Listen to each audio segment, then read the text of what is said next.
From rivers to canyons, from canyons to trenches, the mighty Mississippi seems to extend for ages.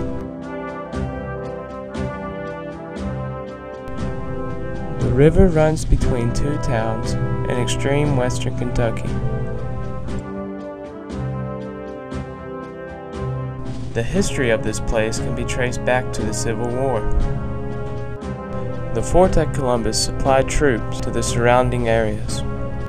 This was a supply depot. Troops were brought in here as kind of a dispatching point. It was the most heavily fortified location on the North American continent.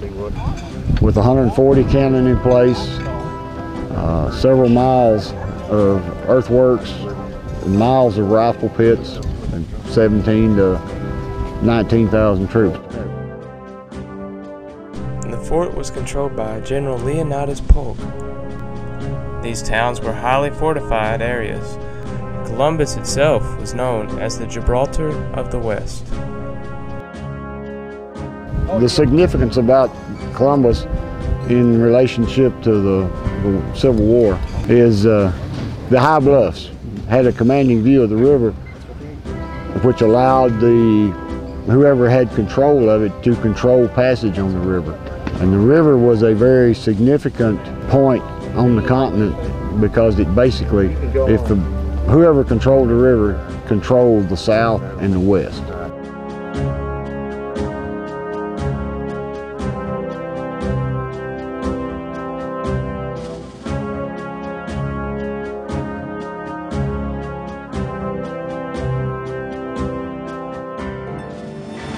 Grant tried to attack.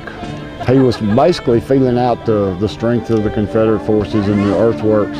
They pretty well reached the conclusion that it couldn't be taken by land or by water, so that's when they decided to go attack down the Tennessee River and the Cumberland River, hit Fort Henry's and Fort Donelson.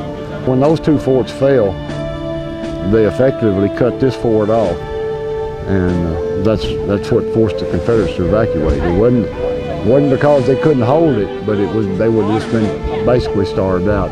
Columbus remained in Union hands till after the war.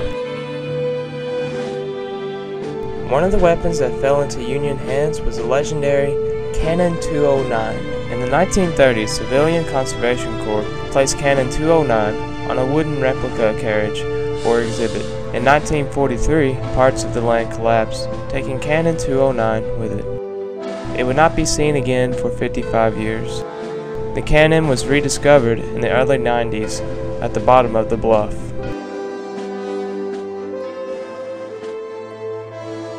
And now it's watching over Columbus once more.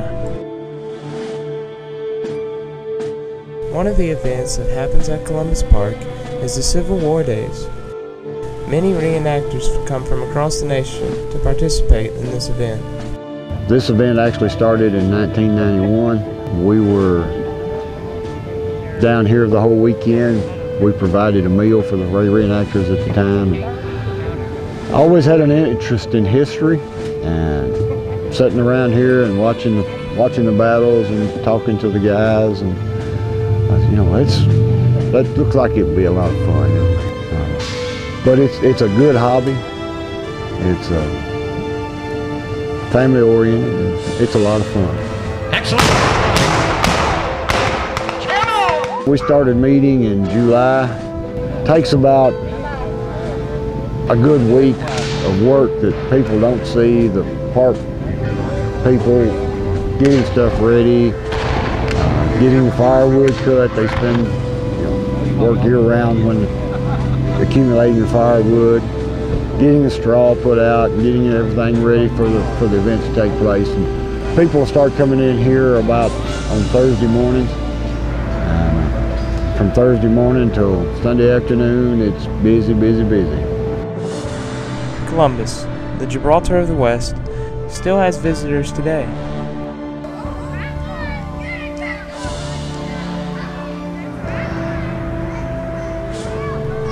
Many church groups, kids, adults, and many school programs come to the park each year.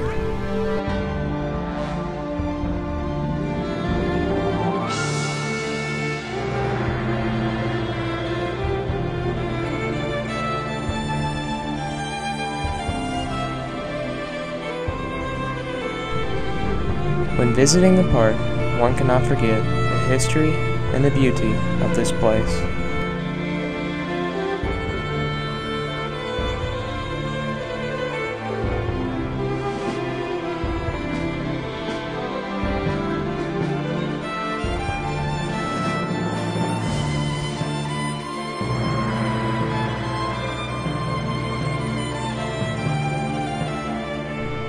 A special thanks to Cindy Lynch, Gene Bolin, and Clint Connor